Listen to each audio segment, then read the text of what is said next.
ওকে, আচ্ছা, আমি এই ভিডিওতে কথা বলার চেষ্টা করব কিভাবে তুমি একটা কোষের বা সেলের কোষ বিভাগটা কিভাবে নির্ণয় করতে পারো। ঠিক আছে, তো অনেক দিন পর ভিডিও বানাইতেছি। আচ্ছা চলো শেখানো যাক। প্রথমে ধরো তুমি জানো যে তুমি যখন একটা সেল আঁকো, ঠিক আছে, একটা সেল কি করো, ধরো আমি একটা গ্যালভানিক সেলই আঁকলাম।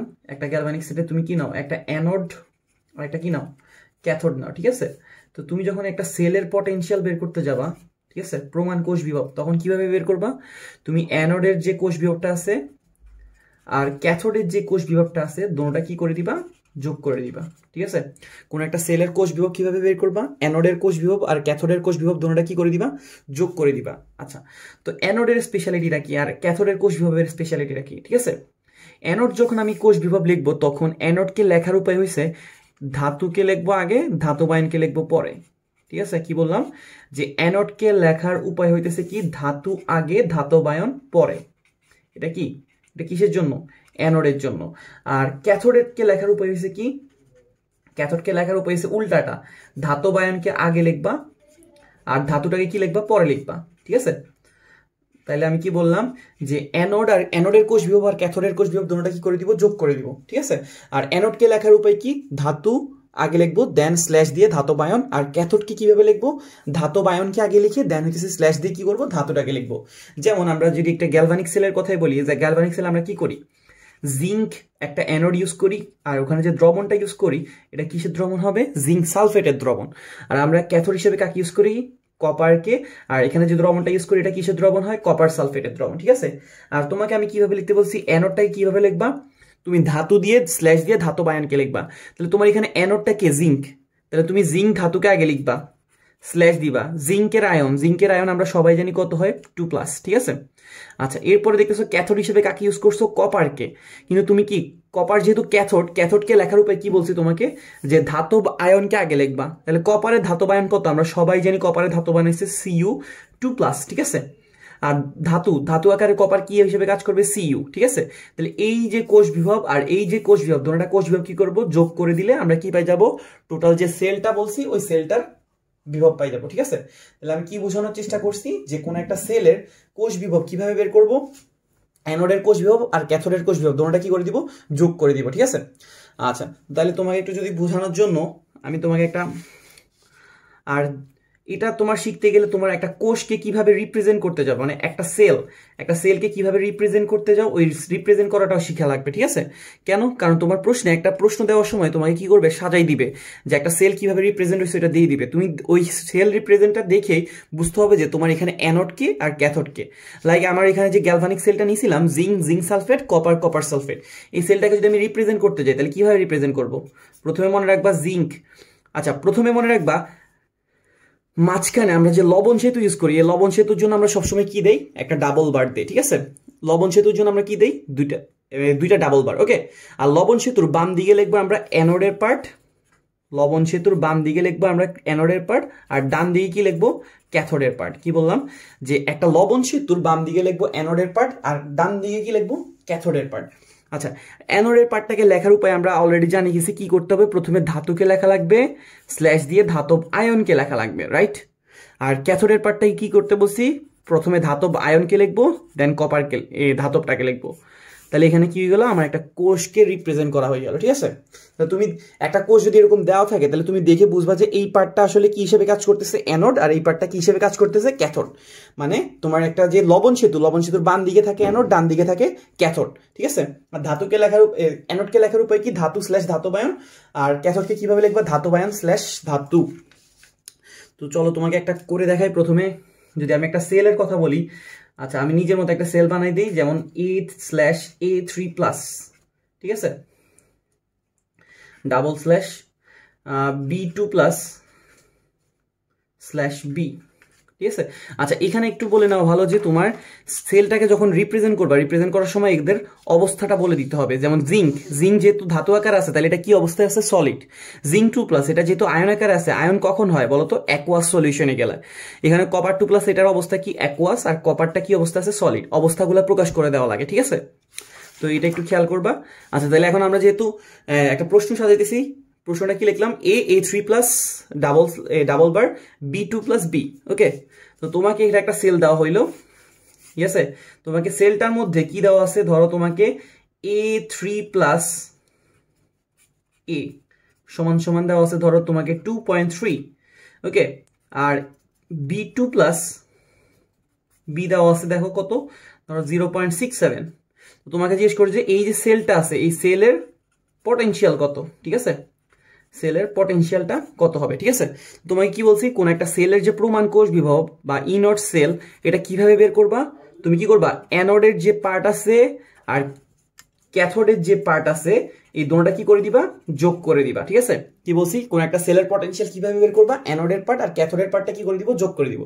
আচ্ছা, এখানে অ্যানোড হিসেবে কে কাজ করতেছে, তুমি তো জানো যে লবণ সেতুর বাম দিকে থাকে অ্যানোড আর ডান দিকে থাকে কি, ক্যাথোড, তাহলে অ্যানোড হিসেবে কাজ করতেছে এ। আর অ্যানোডকে লেখার উপায় কি, প্রথমে ধাতু / ধাতব আয়ন, আর ক্যাথোডকে লেখার উপায় কি, ধাতব আয়ন / ধাতু, ঠিক আছে। কি বলছি, অ্যানোডকে লেখার উপায় কি, ধাতু / ধাতব আয়ন, আর ক্যাথোডকে লেখার উপায় কি, ধাতব আয়ন / ধাতু। আচ্ছা, তো তাহলে এখন দেখো তোমার লাগবে A3+, কিন্তু তোমার যে প্রশ্নে ভ্যালুটা দেওয়া আছে এটা কি দেওয়া আছে, A3+A। আচ্ছা দেখো তো এটা কি, তুমি এটা দেখে বুঝতেছো এটা কি জারণ বিভব নাকি বিজারণ বিভব। মনে রাখবা জারণ কোথায় হয়, জারণ হয় অ্যানোডে, আর ক্যাথোডে কি হয়, বিজারণ হয়, ঠিক আছে। অ্যানোডে কি হয় জারণ আর ক্যাথোডে কি হয় বিজারণ।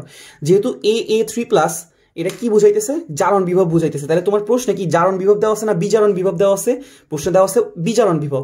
তাহলে তুমি যদি এই বিজারণ বিভবটাকে যদি জারণ বিভবে কনভার্ট করতে চাও, মানে দেখো তোমার লাগবে A3+, কিন্তু দেওয়া আছে A3+A, তাহলে তুমি যদি এটাকে এই ভ্যালুটাকে এখানে বসাইতে চাও তাহলে এটা কি করে দিতে হবে, উল্টাই দিতে হবে। উল্টাই মানে কি, -2.3 ইউজ করতে হবে, বুঝতে পারছো। মানে আমার এখানে ভ্যালুটা লাগতো হইছে A3+ এর, কিন্তু আমাকে উল্টা ভ্যালুটা দেওয়া আছে A3+A।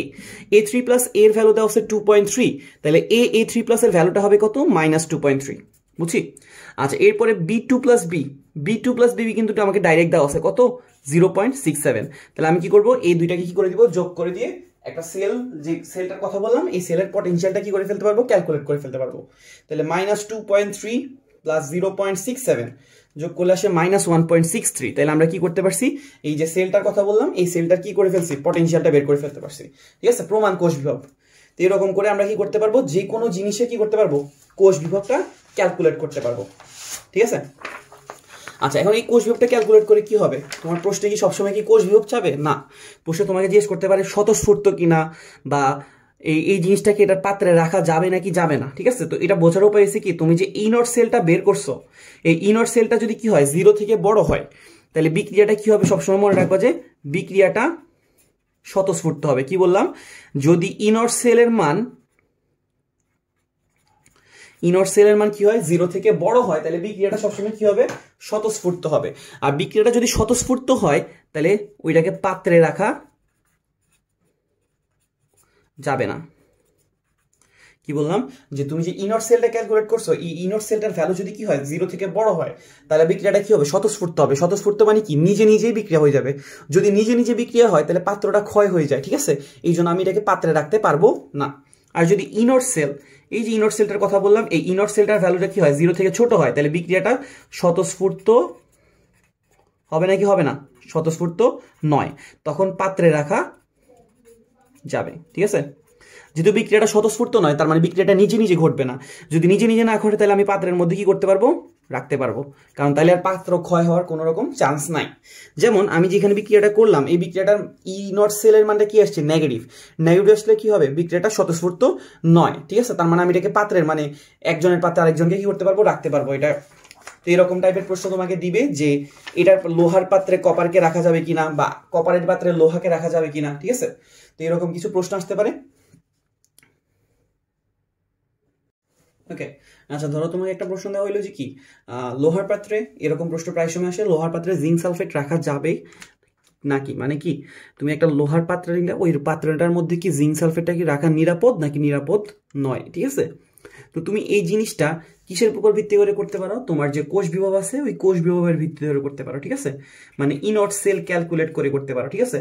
আমরা লাস্টে যে একটা জিনিস দেখছিলাম যে ইনট সেলের ভ্যালুটা যদি গ্রেটার দেন 0 হয় তাহলে বিক্রিয়াটা কি হয়, স্বতঃস্ফূর্ত হয়, তখন কি হবে না, পাত্রে রাখা যাবে না, ঠিক আছে। আর ইনট সেলের ভ্যালুটা যদি কি হয় 0 থেকে ছোট হয় তাহলে ওই বিক্রিয়াটা স্বতঃস্ফূর্ত নয়, তার মানে তখন এটাকে কি করা যাবে, পাত্রে রাখা যাবে। ঠিক আছে। আচ্ছা, তো তাহলে এখন ইনর সেল বের করতে হলে তো তোমার অ্যানোড আর ক্যাথোড চেনা লাগবে, রাইট? কিন্তু আগে আমরা অ্যানোড আর ক্যাথোড কিভাবে চিনতাম? একটা সেলের প্রথম পার্টটা হয় অ্যানোড আর বাম দিকের পার্টটা অ্যানোড আর ডান দিকের পার্টটা হয় ক্যাথোড। কিন্তু এখানে তো তোমাকে কোনো সেলের কথা বলে নাই, এখানে তো তোমাকে বলছে লোহার পাত্রে জিঙ্ক সালফেট রাখা যাবে নাকি। ওকে, তো এরকম জিনিসগুলো করার জন্য সবসময় মনে রাখবা, তোমার যে পাত্রের কথা বলবে ওই পাত্রটাকে অ্যানোড ধরবা। কি বললাম? তোমাকে যে পাত্রটার কথা বলবে ওই পাত্রটাকে কি ধরবা? অ্যানোড। আর যাকে তুমি রাখতেছো ওইটাকে তুমি কি ধরে নিবা? ক্যাথোড। কি বললাম? আবার বলতেছি, তুমি সবসময় চেষ্টা করবা চেষ্টা না, সবসময় ধরবা যে কি তোমার যে লোহার যার পাত্রই বলুক ওই পাত্রটা কি হিসেবে কাজ করবে? অ্যানোড। তাহলে এখানে তোমার যে লোহা বলছে, লোহা মানে কি বলো তো? আমরা সবাই জানি আয়রন, ঠিক আছে। আর ওই আয়রনের পাত্রে আমি কাকে রাখতেছি? জিঙ্ক সালফেটকে। তার মানে অ্যানোড হিসেবে কাজ করবে আয়রন, আর ক্যাথোড হিসেবে কাজ করতেছে কে? জিঙ্ক। ওকে, তো তাহলে আমরা একটা সেলের ইনর সেল কিভাবে বের করি? অ্যানোডের কোষ বিভব আর ক্যাথোডের কোষ বিভব দুটোটা কি করে দিব? যোগ করে দিব, ঠিক আছে। অ্যানোডের কোষ বিভব আর ক্যাথোডের কোষ বিভব দুটোটা কি করে দিব? যোগ করে দিব। আচ্ছা, অ্যানোড হিসেবে কি কাজ করতেছে? আয়রন। আর তোমাকে আয়রন, এই যে অ্যানোডটা লেখার উপায় কিভাবে বলছি? প্রথমে কি করবা? ধাতুকে লিখবা, স্ল্যাশ দিয়ে ধাতব আয়নকে লিখবা। আয়রনের আয়ন কত হয়? নর্মালি 2+ অথবা 3+, ঠিক আছে। তো এখানে আমি দেখতেছি এখানে কত দেওয়া আছে? 2+ ইউজ করা আছে, তাই আমি 2+ ইউজ করছি। ওকে, আর ক্যাথোড হিসেবে যেটা ইউজ করবো ওইটা কি লেখার উপায় বলছিলাম কি? প্রথমে আগে লিখবা আয়ন, দেন লিখবা ধাতু, ঠিক আছে। এখানে ক্যাথোড হিসেবে কে কাজ করতেছে? জিঙ্ক। তাহলে জিঙ্কটাকে লেখার উপায় কি? প্রথমে জিঙ্কের আয়নটাকে লিখবো। জিঙ্কের আয়ন কত? 2+, স্ল্যাশ দিয়ে কাকে লিখবো? জিঙ্কের ধাতুটাকে লিখবো, ঠিক আছে, জিঙ্ক। ওকে, ভালো কথা। তাইলে এখন ই অফ Fe2+, দেখো তো তোমাকে কি আয়রন 2+, এটার কি ভ্যালু তোমাকে দেওয়া আছে নাকি নাই? দেখো তো এখানে দেওয়া আছে আয়রন 2+ আয়রন কত দেওয়া আছে? -0.44। কিন্তু তোমার দরকার আয়রন 2+, তাহলে তুমি কি করবা? এখানে যে মাইনাসের ভ্যালুটা আছে এটাকে উল্টাই দিবা। উল্টাইবা মানে কি? আরো একটা মাইনাস অ্যাড করবা। ওই মাইনাসে এটা কি হয়ে যাবে? প্লাস। তার মানে আমরা এখানে কত ভ্যালু বসাবো? 0.44 প্লাস, ঠিক আছে। আমার দরকার ছিল আয়রন 2+, কিন্তু দেওয়া আছে আয়রন 2+ আয়রন। তাইলে আয়রন 2+ আয়রনের ভ্যালু ছিল কত? -0.44। তাহলে এটাকে যদি আমি আয়রন 2+ এ কনভার্ট করি তাহলে এটা হয়ে যাবে +0.44। ওকে, আচ্ছা, এরপর কি আছে? জিঙ্ক 2+ জিঙ্কের ভ্যালু দেওয়া আছে কত? -0.76। তাহলে এটাকে যদি আমি এখান থেকে এটাকে বিয়োগ করি আসবে -0.32। তাহলে আমরা দেখতেছি এই যে ইনর সেল যেটা আছে, এই ইনর সেলের ভ্যালুটা কি গ্রেটার দেন 0 নাকি লেস দেন 0? Less than 0। তার মানে আমি কি এই লোহার পাত্রে জিঙ্ক সালফেটকে রাখতে পারবো নাকি পারবো না? তো আমরা জানি যে ইনর সেলের ভ্যালুটা যদি লেস দেন 0 হয় বিক্রিয়াটা কি হয়? স্বতঃস্ফূর্ত হয় নাকি হয় না? স্বতঃস্ফূর্ত নয়। দেখো আমি তোমাকে কি লিখে দিয়েছিলাম? ইনর সেলের মানটা যদি কি হয় 0 থেকে ছোট হয় তাহলে বিক্রিয়াটা স্বতঃস্ফূর্ত নয়। তার মানে আমি পাত্রের মধ্যে রাখতে পারবো। তাহলে আমরা বুঝতেছি যে লোহার পাত্রে কি রাখা যাবে? জিঙ্ক সালফেটটাকে কি করতে পারবো? রাখতে পারবো, ঠিক আছে। তাহলে কি বললাম? যে লোহার পাত্রে কি করতে পারবো? জিঙ্ক সালফেটকে রাখতে পারবো। আচ্ছা, এখন যদি আমরা উল্টা অঙ্কটা করি, আমরা এখানে কি করছিলাম? লোহার পাত্রে জিঙ্ক সালফেটকে রাখছি, তাই না?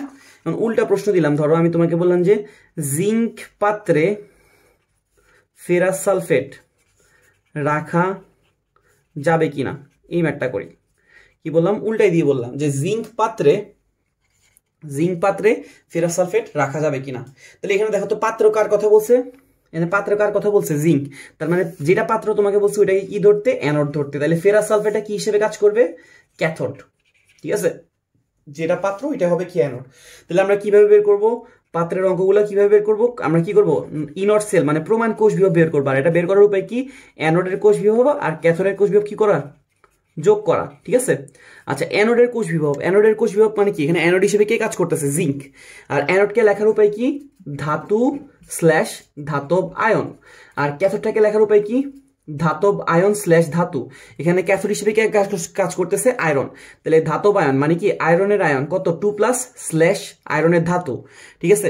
তো এবার এখানে একটু তাকাও, তোমার এখানে জিঙ্ক 2+ জিঙ্কের ভ্যালু দেওয়া আছে -0.76, কিন্তু তোমার দরকার জিঙ্ক 2+। তাহলে এটার উল্টাটা -0.76 এর উল্টা হবে কি? +0.76, ঠিক আছে, মানে বিপরীত আর কি। আচ্ছা, আমার দরকার হচ্ছে Fe2+ Fe। আমাদেরকে Fe2+ Fe এর মান দেওয়া আছে -0.44। কত? -0.44। তাহলে এটা আসতেছে +0.32। তার মানে দেখো তো ইনর সেলটা কি আসলো? পজিটিভ আসলো নাকি নেগেটিভ আসলো? পজিটিভ আসলো। তাহলে বিক্রিয়াটা কি স্বতঃস্ফূর্ত হবে নাকি হবে না? বিক্রিয়াটা স্বতঃস্ফূর্ত হবে। আর আমরা জানি যে বিক্রিয়া যদি স্বতঃস্ফূর্ত হয় মানে নিজে নিজে হয় তাহলে পাত্রটাকে কি করে ফেলবে? ক্ষয় করে ফেলবে। তাহলে পাত্রের মধ্যে রাখা যাবে না। তার মানে জিঙ্ক পাত্রে ফেরাস সালফেটকে রাখা যাবে না। তাহলে আমরা কি বুঝলাম যে পাত্রের অঙ্কগুলো আসলে সবসময় কি করবো, পাত্রকে অ্যানোড আর যাকে রাখতেছি তাকে কি ধরে নিব, ক্যাথোড। ক্যাথোড অ্যানোড আর ক্যাথোড ধরার পরে যদি ইনট সেলটা লেস দেন 0 আসে তাহলে বিক্রিয়াটা স্বতঃস্ফূর্ত হবে না, তার মানে রাখা যাবে। আর যদি ইনট সেলের ভ্যালুটা কি আসে, 0 থেকে বড় আসে, তাহলে আমরা কি করব, বুঝবো যে স্বতঃস্ফূর্ত হবে, তখন পাত্রের মধ্যে রাখা যাবে না। ওকে, এই বেসিক দিয়ে আমরা কি করতে পারবো, বাকি সবগুলো টাইপের ম্যাথ করতে পারবো। ঠিক আছে, মানে পাত্র রিলেটেড বা কোষ বিভব রিলেটেড বা স্বতঃস্ফূর্ততা রিলেটেড। ঠিক আছে, আচ্ছা।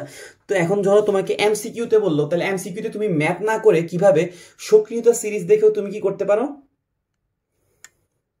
তুমি সক্রিয়তা সিরিজ দেখেও কিন্তু কি করতে পারবা, বলতে পারবা যে কোনটার পাত্রে কোনটাকে রাখতে পারবা। ঠিক আছে, আমরা যদি সক্রিয়তা সিরিজের দিকে তাকাই, সক্রিয়তা সিরিজ যেমন লিথিয়াম, আমি সক্রিয়তা সিরিজটা একটু লেখার চেষ্টা করতেছি।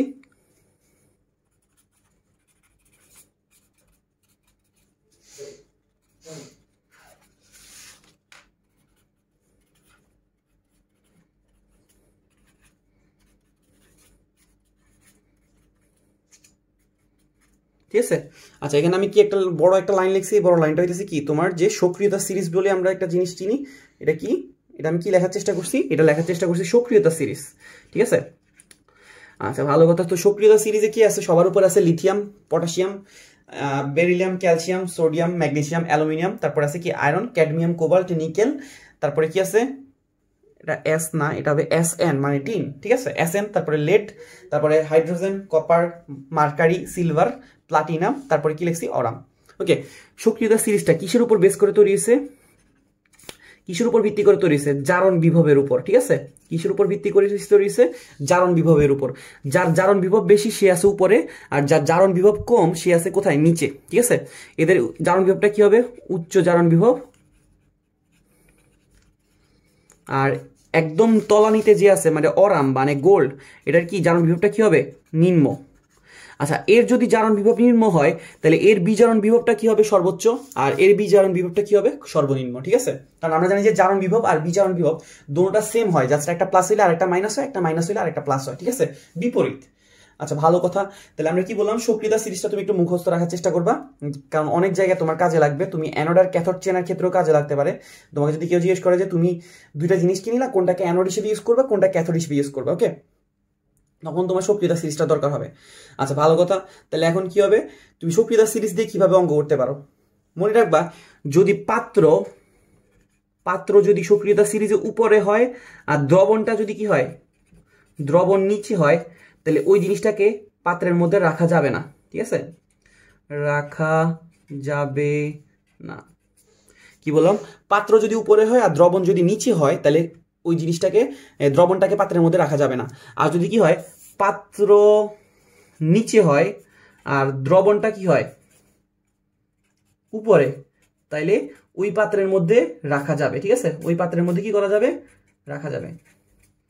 এটা হচ্ছে মুদ্রা কথা আর কি। কি বললাম, যে সক্রিয়তা সিরিজে যে উপরে আছে, ঠিক আছে, যদি ওইটা যদি উপরে পাত্রে হয় আর যে দ্রবণটা হয়েছে দ্রবণটা যদি নিচে থাকে তাহলে তুমি ওইটাকে পাত্রের মধ্যে রাখতে পারবা না, ওই দ্রবণটাকে। আর যদি সক্রিয়তা সিরিজে পাত্রটা নিচে থাকে আর দ্রবণটা উপরে থাকে তাহলে এটাকে কি করা যাবে, পাত্রের মধ্যে রাখা যাবে। যেমন আমরা উদাহরণ হিসেবে যদি বলি, তোমাকে বলো যে পটাশিয়ামের পাত্রে ক্যালসিয়ামকে কি রাখা যাবে নাকি যাবে না, তাহলে এখানে পাত্র কাকে বলছে, পটাশিয়াম পাত্রে ক্যালসিয়ামকে কি রাখা যাবে নাকি যাবে না। তাহলে পাত্র কাকে বলছি, পটাশিয়াম, পটাশিয়াম উপরে আছে, আর কাকে রাখতে বলছি, ক্যালসিয়ামের একটা দ্রবণকে, তাহলে দ্রবণটা নিচে আছে, তাহলে রাখা যাবে না, কারণ এটা কি করে ফেলবে, ক্ষয় করে ফেলবে। কিন্তু যদি আমি তোমাকে বলতাম যে ক্যালসিয়াম পাত্রে পটাশিয়ামকে কি রাখা যাবে, দেখো পাত্রটা হয়ে গেছে কোথায়, নিচে, আর পটাশিয়ামটা হয়ে গেছে কি উপরে। এই তাহলে আমরা কি করতে পারবো, ইজিলি যে কোনো জিনিসে কি করে ফেলতে পারবো, অঙ্ক করা ছাড়াই বলে দিতে পারবো। তো তোমাকে যদি কেউ জিজ্ঞেস করে যে অ্যালুমিনিয়াম পাত্রে ক্যালসিয়ামকে কি রাখা যাবে নাকি, দেখো তো পাত্রটা কোথায় আছে, নিচে, আর দ্রবণটা কোথায় আছে, উপরে, তাহলে রাখা যাবে। মানে পাত্র উপরে দ্রবণ নিচে, তাহলে রাখা যাবে না, আর পাত্র নিচে দ্রবণ উপরে, তাহলে কি করা যাবে, রাখা যাবে। এখন প্রশ্ন হলো, যদি তোমাকে কেউ যদি বলে যে এরকম কিছু একটা আননোন কিছু দিয়ে দেয়, সক্রিয়তা সিরিজ না দিয়ে ধরো তোমাকে আননোন দিয়ে দিল, যেমন ধরো A3+, এটা দিয়ে দিল 3.26, তারপর তোমাকে দিল B2+B দিয়ে দিল -0.38, তারপরে C+C দিয়ে দিল -1.16। ঠিক আছে, তোমাকে জিজ্ঞেস করলো যে এ পাত্রে BOC কে রাখা যাবে কি না, ঠিক আছে। এরকম এমসিকিউ আমি প্রায় সময় ফেস করছি যে কি এই পাত্রে বিওসি কে রাখা যাবে কিনা। এটা এমসিকিউতে আসলে, রিটেন আসলে তো তোমাকে ম্যাথ করে দেখাইতে হবে, কোনো ডাউট নাই। জাস্ট এমসিকিউতে আসলে কিভাবে তুমি পার করতে পারো। তো প্রথমে তোমাকে কি করতে হবে, এখন কি তুমি সক্রিয়তা সিরিজ দিয়ে পার করতে পারবা? পারবা না। তাহলে তোমাকে কি করতে হবে, তোমাকে দেখা লাগবে সক্রিয়তা সিরিজটা কিসের উপর বেস করে তৈরি হয়েছে। সক্রিয়তা সিরিজটা তৈরি হয়েছে জারণ বিভবের উপর বেস করে, ঠিক আছে। আচ্ছা, সক্রিয়তা সিরিজটা কিসের উপর বেস করে তৈরি হয়েছে? জারণ বিভবের উপর বেস করে। যার জারণ বিভব বেশি সে আছে উপরে, যার জারণ বিভব কম সে আছে কোথায়? নিচে। ভালো কথা। আর জারণ বিভবকে কিভাবে প্রকাশ করে বলো তো? জারণ কোথায় হয়? তোমাকে লিখে দিছিলাম, জারণ হয় অ্যানোডে আর বিজারণ হয় কোথায়? ক্যাথোডে, ঠিক আছে। এই যে অ্যানোডে কি হবে? জারণ, আর ক্যাথোডে কি হবে? বিজারণ। এটা মাথায় রাখবা। আচ্ছা, তাহলে এখন দেখো তো, তোমার যেহেতু জারণ বিভবের উপর ভিত্তি করে তৈরি করছো, তাহলে এখানে দেখো তো এটা কি জারণ বিভব নাকি বিজারণ বিভব? ঠিক আছে, তুমি যেখানে দেখবা ধাতু ধাতবায়ন দিছে, ধাতু ধাতবায়ন, তাহলে ওটা কি বুঝাইতেছে? ওটা কি জারণ বিভব না বিজারণ বিভব? ওইটা হচ্ছে জারণ বিভব। কারণ তুমি জানো যে ধাতু ধাতবায়ন কোথায় লেখে? অ্যানোডে লেখে। আর অ্যানোডে কি হয়? জারণ বিক্রিয়া না বিজারণ বিক্রিয়া? জারণ বিক্রিয়া, ঠিক আছে। আর যদি উল্টাটা দেয়, ধাতব আয়ন ধাতু দেয়, তাহলে এটা কি বিভব দেওয়া আছে তোমাকে? এটা দেওয়া আছে বিজারণ বিভব, ঠিক আছে। ভালো কথা। তাহলে এখানে দেখো তো A3+, এটা কি জারণ বিভব দিছে না বিজারণ বিভব দিছে? এটা দেওয়া আছে জারণ বিভব, কারণ ধাতু ধাতবায়ন দেওয়া মানে কোন বিভব দেওয়া? জারণ বিভব। কিন্তু ধাতবায়ন ধাতু দিছে, তার মানে এটা কি দিছে? বিজারণ বিভব দিছে। তো তুমি জানো যে তোমার সক্রিয়তা সিরিজে কি সবাই কি হিসেবে আছে? কিসের উপর বেস করে তৈরি হয়েছে? জারণ বিভবের উপর। তাহলে এটা যেহেতু বিজারণ বিভব দেওয়া আছে, তাহলে এটাকে জারণ বিভব বানাইতে হবে। জারণ বিভব বানাইলে কি আনবো? B2+B কে কি আনবো? B2+। আর যেহেতু এটাকে উল্টাই দিছি, উল্টাই দিলে বিপরীত করে দিতে হবে, তাহলে এটা কত আসবে? 0.38। এটা হয়ে যাবে কত? প্লাস 0.38, বুঝছি। আচ্ছা দেখো তো C+C, এটা কি ধাতু ধাতবায়ন নাকি ধাতবায়ন ধাতু? এটা আছে ধাতবায়ন ধাতুতে। তাহলে তুমি যদি এটাকে ধাতু ধাতবায়নে কনভার্ট করতে চাও, তাহলে -1.16 থেকে কত যাবে? +1.16। ওকে, এবার তুমি যদি সক্রিয়তা সিরিজ নিজে নিজে তৈরি করো, ABC, এটা এটা এটা, এদের মধ্যে যদি সক্রিয়তা সিরিজ তৈরি করতে চাও, দেখো তো উপরে কি আছে? এ আছে সবার উপরে, কারণ সে আছে 3.36, সি আছে তারপরে কত? 1.16, আর বি আছে সবার নিচে কত? 0.38, ঠিক আছে। আচ্ছা, তো তাহলে এখন দেখো তো তোমাকে এখানে পাত্র কাকে বলছে? পাত্র বলছে যে এ। আর কাকে কাকে রাখতে চাইতেছে? বি আর সি এর দ্রবণ। এটা হয়েছে কি? দ্রবণ। দেখো তো পাত্রটা হয়ে গেছে উপরে আর দ্রবণগুলো হয়ে গেছে কি? নিচে। তাহলে এটা কি রাখা যাবে নাকি যাবে না? যাবে না, কারণ তোমাকে আমি আগেই বলেছি পাত্র উপরে দ্রবণ নিচে হলে ওটাকে কি করা যাবে না? রাখা যাবে না। তাহলে যদি তোমাকে সক্রিয়তা সিরিজের কাউকে যদি অনুপস্থিত রাখে, তাহলে তুমি নিজে নিজে কি করতে পারবা? সক্রিয়তা সিরিজ বানাইতে পারবা। কিভাবে? জারণ বিভব দিয়ে। সবগুলো জারণ বিভব লিখবা, এরপর যেটা বেশি ওটাকে লিখবা উপরে, সিরিয়ালি নিচে নিচে সাজাবা। দেন হয়েছে কি, তুমি যেটা দেখো যে পাত্রটা উপরে দ্রবণগুলো নিচে, তাহলে রাখা যাবে না। পাত্র নিচে দ্রবণ উপরে, তাহলে কি করা যাবে? রাখা যাবে। এটা ছিল তোমার বেসিক। তাহলে তুমি ইজিলি কি করতে পারবা? এগুলো ক্যালকুলেট করতে পারবা আশা করি, ইনশাল্লাহ। সবাইকে ধন্যবাদ দেখার জন্য। Thank you.